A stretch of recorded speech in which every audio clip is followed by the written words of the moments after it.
Hello students, last class में हम लोगों ने रिकॉम्बिनेंट डीएनए टेक्नोलॉजी में पीवीआर 322 के स्ट्रक्चर के बारे में पढ़ा था। आज हम लोग पढ़ेंगे रिकॉम्बिनेंट डीएनए टेक्नोलॉजी में प्रोसीजर क्या क्या होता है, क्या करते हैं। तो सपोज कर लो, इसको हम लोग इस डायग्राम से समझेंगे, ठीक है। लास्ट क्लास में हम लोगों ने पढ़ा था ये क्या है, पीवीआर 322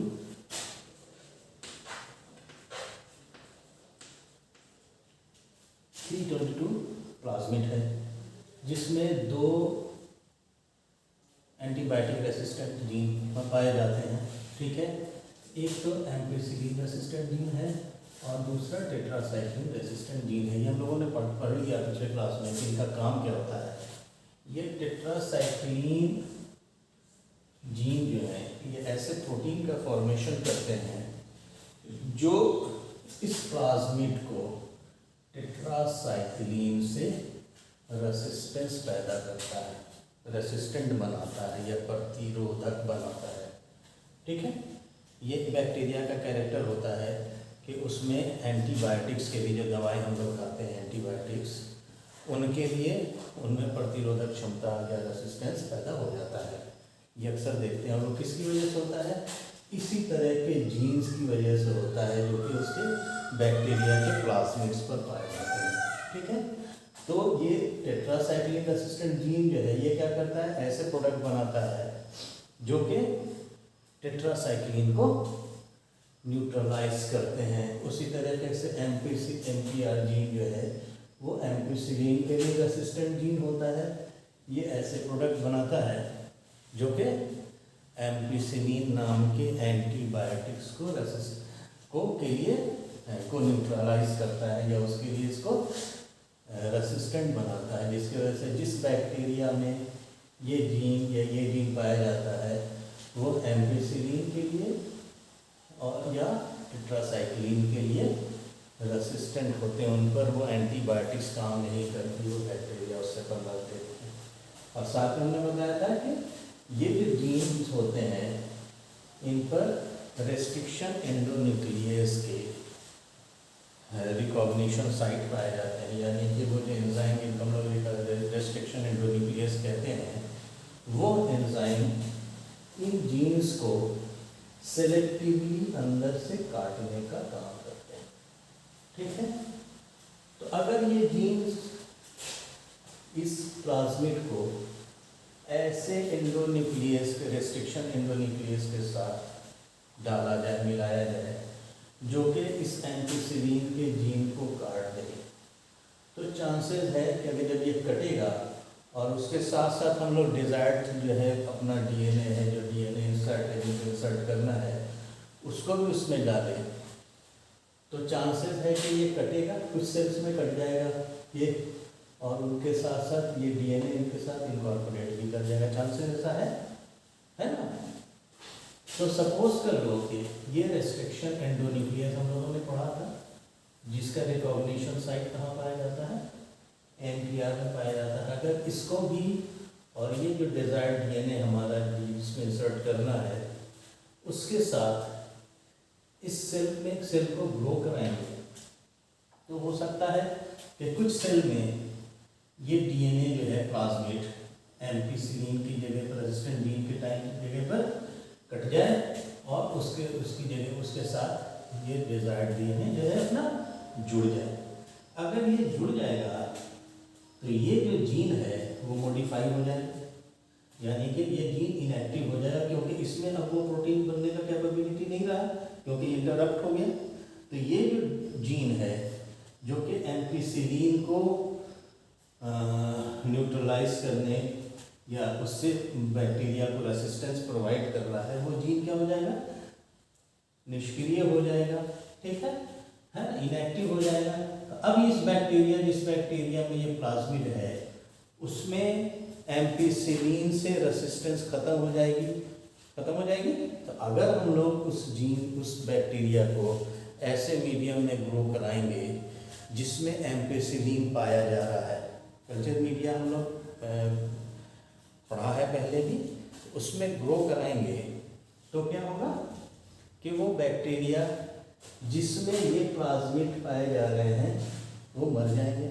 तो वैसे बैक्टीरिया जिसमें ये जीन इनकॉर्पोरेट हो गया, ये रिकॉम्बिनेंट डीएनए बन गया, ये रिकॉम्बिनेंट डीएनए है, उसको हम लोग क्या कहेंगे, ट्रांसफॉर्म सेल कहेंगे।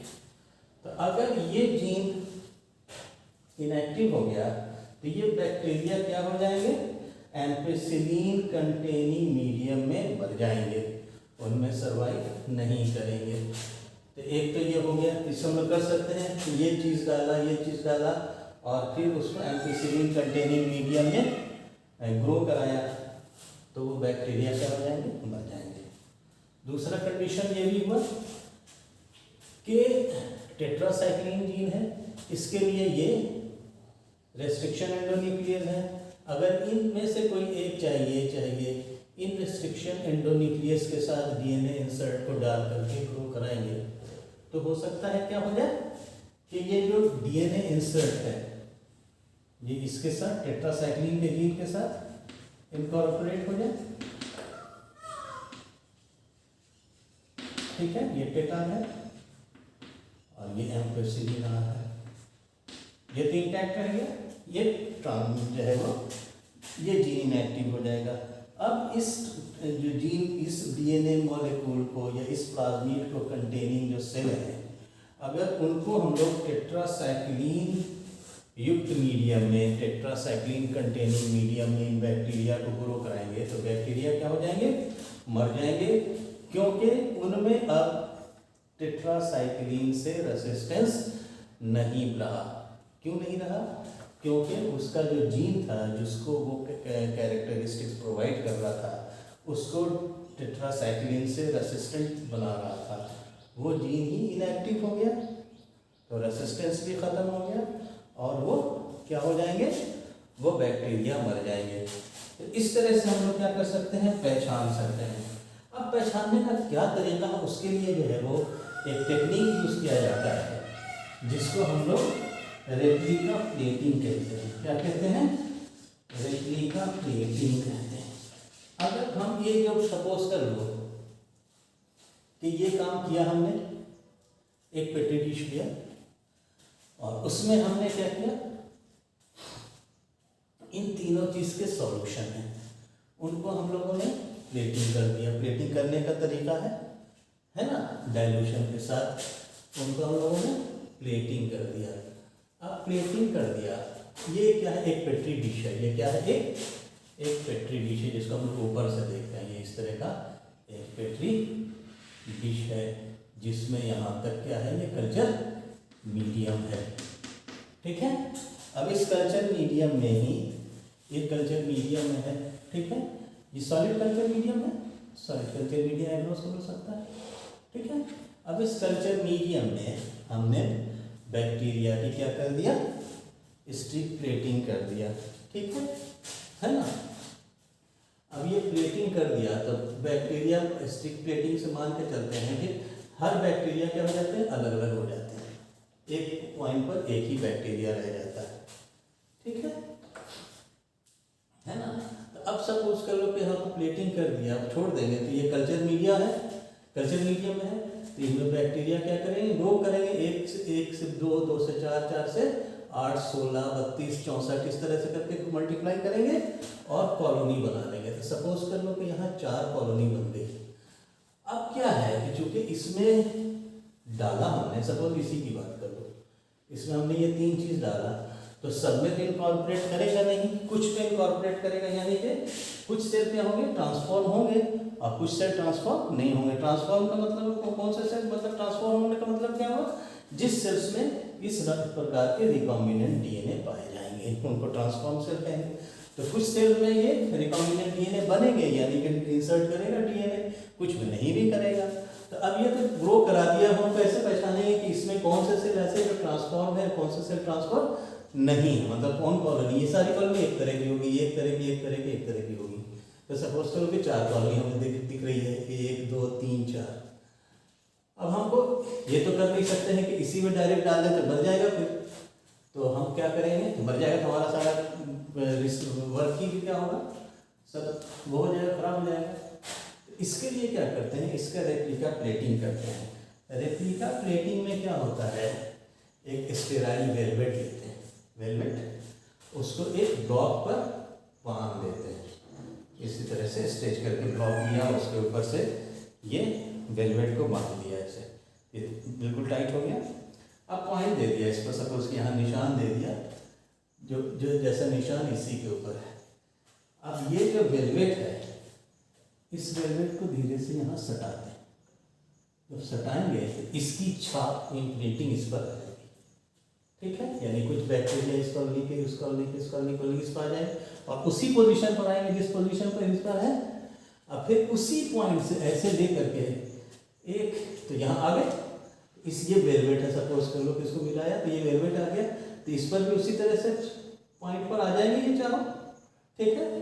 तो 4 तरह के कॉलोनी के सेल्स इस पर आ गए, ठीक है। अब इसी वेलवेट को इसी पोजीशन से निकाल के एक दूसरे प्लेट पर चिपकाएंगे, सटाएंगे, ठीक है। तो यहाँ के जो बैक्टीरिया होंगे इस पर ट्रांसफर हो जाएंगे, किस पोजीशन पर होंगे, जैसे ओरिजिनल पोजीशन जो मास्टर प्लेट है, इस मास्टर प्लेट पर आ जाएंगे, ठीक है। तो अब क्या करेंगे हम लोग कि अब इस प्लेट को हम लोग एक सिलेक्शन मीडियम में ग्रो कराएंगे। कैसे मीडियम में ग्रो कराएंगे, अगर ये काम कर रहे हैं तो हम लोग क्या लेंगे उस मीडियम में, एम्पिसिलिन लेंगे उस मीडियम में, और सारे तो न्यूट्रिटिव मटेरियल रहेगा ही, साथ साथ क्या होगा, एक स्पेशल चीज़ रहेगा एम्पिसिलिन, जिसको हम लोग सिलेक्शन मीडियम कह सकते हैं ओवरऑल को, ठीक है। तो अब इस पर जो है सिलेक्शन मीडियम में इसको ग्रो कराएंगे। तो अब ग्रो कराएंगे तो ऐसा होगा कि कुछ कॉलोनी क्या हो जाएगी, डिसअपियर हो जाएगी, खत्म हो जाएगी, और कुछ कॉलोनी बच जाएगी।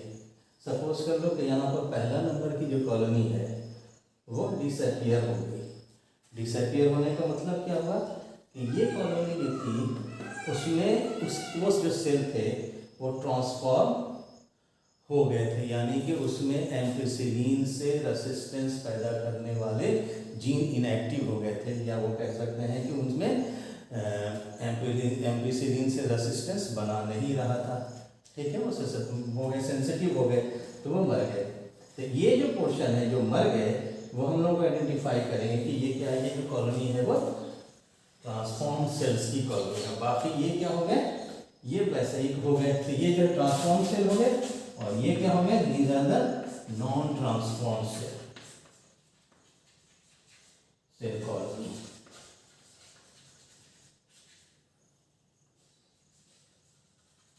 ठीक है। तो हम लोगों ने देख लिया इसमें जो है ये ट्रांसफॉर्म सेल है, ठीक है। तो ये ट्रांसफॉर्म सेल है। अब इस ट्रांसफॉर्म सेल्स को हम लोग क्या करेंगे, यूज करेंगे, इसको फर्दर ग्रो कराएंगे। ग्रो कराने से क्या होगा, ये जो प्लाज्मिड है वो ग्रो करेगा, और साथ साथ ये जो डीएनए इंसर्ट है उसका भी मल्टीप्लिकेशन होता जाएगा। जितना रैपिडली बैक्टीरिया ग्रो करता है उसी के प्रपोर्शन में ये रैपिडली ग्रो करता है, जनरली ये ज़्यादा फास्ट होता है। तो इसमें क्या हो जाएंगे, नंबर तो बहुत तेज़ी से क्या होंगे, इस डीएनए इंसर्ट के नंबर क्या हो जाएंगे, बढ़ जाएंगे, और उससे अगर हम लोग को प्रोडक्ट एक्सप्रेशन वेक्टर है तो प्रोडक्ट बनाएंगे, प्रोडक्ट को यूज़ किया जाएगा, ठीक है। तो इस तरह से क्या कर सकते हैं हम लोग, उसकी स्क्रीनिंग कर सकते हैं। इसको क्या कहते हैं, स्क्रीनिंग कहते हैं, करते हैं। और किसके ज़रिए करते हैं, रेप्लिका प्लेटिंग के ज़रिए करते हैं। तो ये हम लोगों ने एक चीज़ देख लिया, किसके लिए, कैसे हम लोग प्लाज्मिड का यूज़ करते हैं रिकॉम्बिनेंट डीएनए टेक्नोलॉजी में बनाने के लिए, रिकॉम्बिनेंट डीएनए बनाने के लिए, ठीक है, with the help of replica plating. Okay, thank you very much.